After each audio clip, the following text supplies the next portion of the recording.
Aujourd'hui, on va parler sur l'anémie et la transfusion sanguine. Plan dit, on a fait un plan de matière. Nous avons premièrement la définition de la transfusion sanguine. Deuxièmement, les rappels. Troisième point, nous allons parler sur les indications. Quatrième point, nous allons parler sur la responsabilité du médecin et de l'infirmier de la transfusion sanguine. Et enfin, on va parler des réactions transfusionnelles.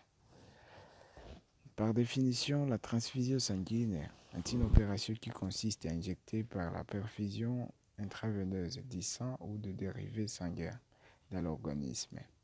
Donc, ça consiste à injecter le sang dans l'organisme dans un but thérapeutique pour corriger des anémies ou corriger le sang perdu. Un petit rappel sur le sang. Le sang est un liquide assez peu de couleur rouge qui circule dans tout le corps grâce aux vaisseaux sanguins, entre parenthèses les artères, les veines et les capillaires sanguins. Le corps de d'un adulte a contenu en moyenne 5 à 6 litres. Nous allons parler aussi sur la composition du sang. Le sang est composé des érythrocytes ou hématocytes ou encore les globules rouges qui occupent une grande partie du sang, à peu près 99%. Les leucocytes, nous avons deuxièmement les leucocytes ou globules blancs, occupent 0,2%. Troisième élément, nous avons les plaquettes. Les plaquettes sont responsables de la coagulation sanguine et le plasma liquide en couleur jaunâtre qui est isolé des autres éléments. Ici, nous voyons les images qui illustrent les théories que nous venons de lire. Bien avant, nous avons les globules rouges qui circulent et qui sont les responsables qui contiennent l'hémoglobine et l'hémoglobine qui fait circuler l'oxygène dans tout l'organisme. Nous avons les globules blancs. Ils sont là pour combattre les corps étrangers. Ils sont là pour l'immunité. Nous avons le plasma contient les sels minéraux, contient les nutriments. Voilà. Et puis nous partons sur les indications. Les indications, nous avons l'anémie sévère, une hémorragie passive, et des chocs septiques et aussi les troubles de coagulation. Troubles de coagulation. Parmi les troubles de coagulation, vous pouvez avoir un patient qui vous arrive avec trouble de coagulation, il a été peut-être blessé ou il est en train de saigner, mais ça ne coagule pas. Et là, vous êtes en obligation de lui administrer une transfusion, un choc septique, même cas hémorragie massive ou une anémie sévère. Les responsabilités d'un médecin.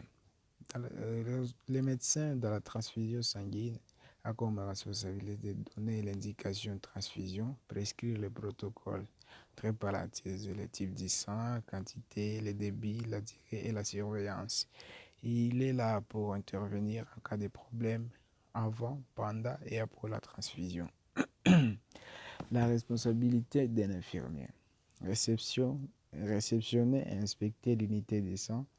Il doit vérifier si la poche du sang transfusé ne présente pas de fuite. Si la poche transfusée ne présente pas de fuite, ça veut dire que la poche ne doit pas être trouée ou avoir des fuites quelque part, une ouverture quelconque. B. Le sang n'est pas. S'il doit vérifier si le sang n'est pas resté hors du réfrigérateur plus de 2 heures. Le sang ne peut pas rester hors du réfrigérateur hors de 2 heures parce que le sang doit être dans un milieu où il y a la température qui est conforme à sa température normale. Les poids sang, nous avons les hématies ne sont pas violettes ou noires. Donc les sangs ne doivent pas changer la couleur, ils ne pas être ne sont pas violettes ou noires. Les points D, nous voyons la date de présentation de la poche. La poche qui contient le sang a une date de présentation, donc nous devons tenir compte de tous ces éléments ici. Deuxième point, il doit vérifier la concordance entre l'identité du patient, la prescription et l'unité du sang. Il doit comparer l'identité du patient, les noms, les prénoms, âge et numéro avec prescription et bon de livraison du sang. B. Il doit vérifier que le groupe sanguin indiqué sur l'unité de sang et sur le bon de livraison sont pareils et correspondent bien au groupe sanguin du patient. C. Il doit vérifier que le numéro unité du sang correspond bien à celui indiqué sur le bon de livraison. Ici, nous voyons ces images qui nous montrent comment vérifier si avant de faire la transfusion. Ces images ici nous montrent comment vérifier. Ici, il est en train de vérifier l'identité aussi, tous ces éléments que nous venons de lire bien avant. Bon, nous partons sur la technique de vérification des poches. Ici, nous voyons que sur la poche du sang, il y a les groupes sanguins, il est résiste négatif et autres éléments qui sont inscrits sur la poche. Vous devez tout vérifier. Les numéros de la poche, l'utilisation des tests viraux, le TDR, est-ce que le TDR est positif, les groupes sanguins de la poche, les volumes du sang contenu, le total. Vous devez voir tous ces éléments. Et la formule de transfusion. La formule de transfusion, vous devez d'abord comprendre 1 ml de sang. 1 ml de sang égale à 15 gouttes. 1 ml de sang. 1 ml de sang égale à 15 gouttes, qui est la transfuseur normale. Le temps de transfusion normale est de 3 heures. Le temps de transfusion donc ne doit pas dépasser 3 heures ou encore 180 minutes, sauf en cas d'indication médicale. Le débit de gouttes à minute égale le débit de gouttes à minute égale à quantité multipliée par 15, quantité multipliée par 15 sur temps. Le temps à minute, ici vous avez vu qu'ici le temps est à minute. C'est ça la formule de la transfusion sanguine. Quantité multipliée par 15 sur temps à minute. Je vois que vous avez compris et nous passons directement sur la surveillance. Il faut rester auprès du patient pour dépister les signes d'alerte. La fièvre, l'urticaire, les pourris, et faire l'évaluation 5 minutes après le début de la transfusion. Pendant la première heure, prendre les constantes toutes les 15, les 30 minutes, au-delà d'une heure de la transfusion jusqu'à la fin de la transfusion. Donc, vous pouvez réévaluer à 5 minutes après le début de la transfusion, après 1 heure, après 15 minutes, après 30 minutes. Vous devez évaluer et rester au chevet du malade. L'infirmier doit constater à surveiller l'état général et l'état de conscience et les signes de complications, la température, la fréquence cardiaque et respiratoire, la diurèse et la saturation en oxygène. À la fin, l'infirmier doit informer les médecins du résultat. Si le sang, si la transfusion s'est bien passée ou soit s'il y a des complications, l'infirmier doit informer les médecins. Nous passons sur les règles transfusionnelles. Les règles transfusionnelles, si nous allons voir les différents groupes sanguins qui existent. Nous avons les groupes A, B, AB et O. Le groupe A possède l'antigène A et possède l'anticorps B. Le groupe A possède l'antigène A et possède l'anticorps B. Donc, il peut recevoir le sang venant du groupe A et O et peut donner aux patients dans le groupe EA et AB. Nous allons sur le groupe B. Il possède l'antigène B et possède l'anticorps A. Il peut recevoir le sang venant du groupe B et du groupe O. Il peut donner les patients dans le groupe E, B et AB. Nous allons sur le troisième groupe sanguin, le groupe AB. Il possède l'antigène A et B. Il n'a pas d'anticorps, donc il est receveur universel. Ici, il n'a pas d'anticorps. il peut recevoir le sang venant de tous les groupes sanguins et il ne peut donner qu'à son groupe identique, le groupe AB. Le groupe n'a pas d'antigène, donc il est donneur universel. Il a l'antigène A et l'antigène B. Il peut recevoir que son groupe O, il peut recevoir le sang du groupe O et il est aussi le donneur universel. Il peut donner à A, B, AB et O. Ce sont là les règles transfusionnelles que nous devons tous savoir. Nous allons sur les techniques de branchement de la transfusion et surveillance. Vous allez voir ici comment l'infirmier est en train de placer la transfusion et la poche de sang. Il la place sur les potences. Il doit, après avoir vérifié et vérifié encore la voie intraveineuse, puis il doit les mettre sur les potences et les connecter sur la voie intraveineuse et faire couler les gouttes par minute.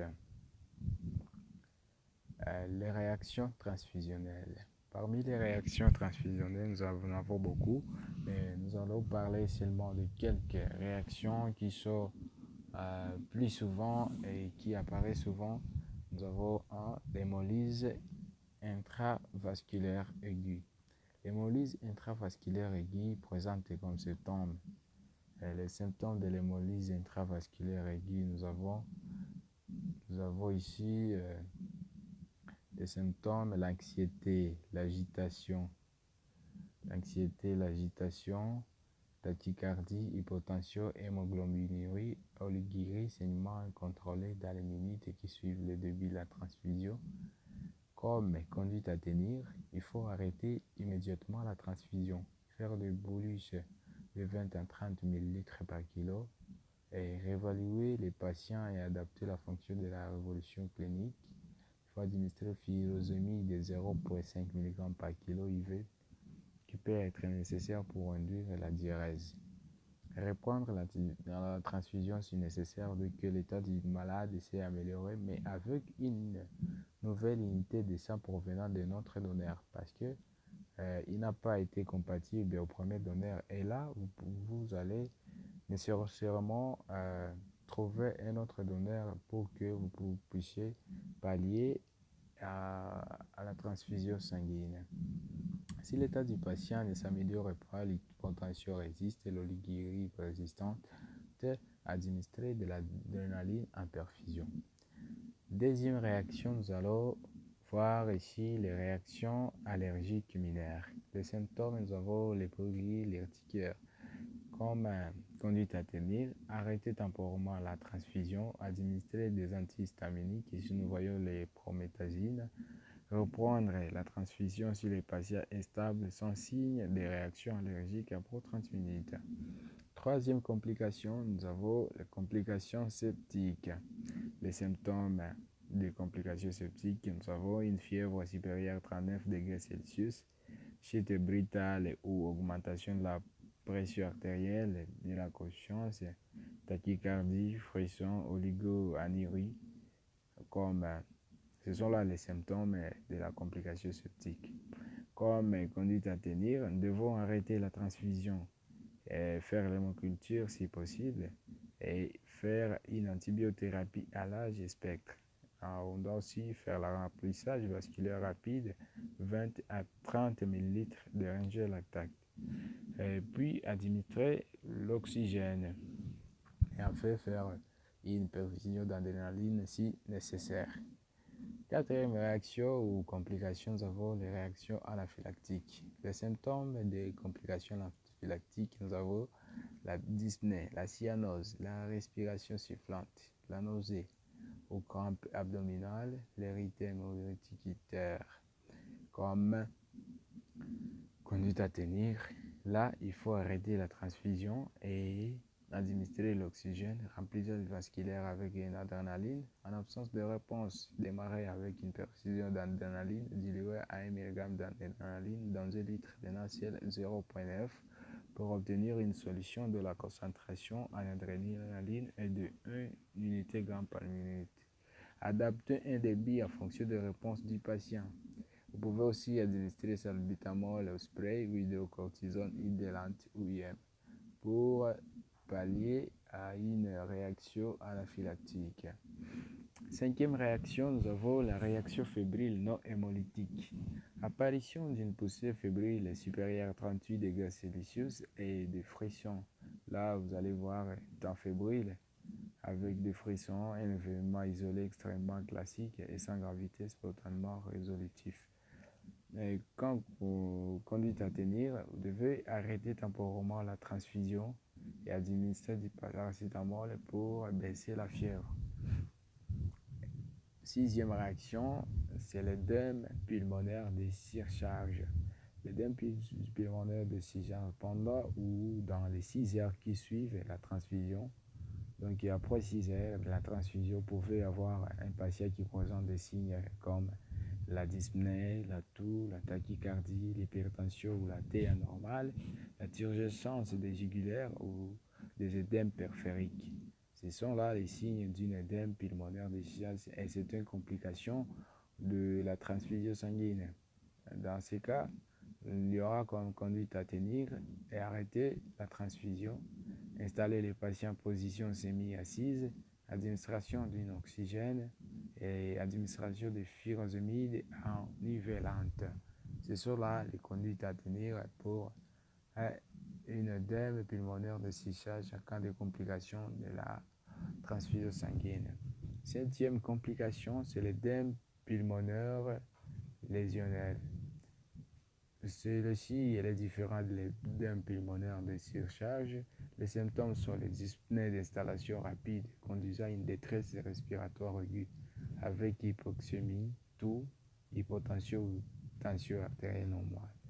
Dans ce cas, comme conduite à tenir, vous devez administrer directement l'oxygène, ventilation mécanique. Ici, nous avons l'adrénaline de 0,1 mg par kilo en sous-cutané et 200 mg d'hydrocortisone IV, furosemide de 1 mg par kilo. Donnez aussi le liquide glycosé ou du salé pour augmenter la diurèse. Et enfin, je vous remercie pour votre attention.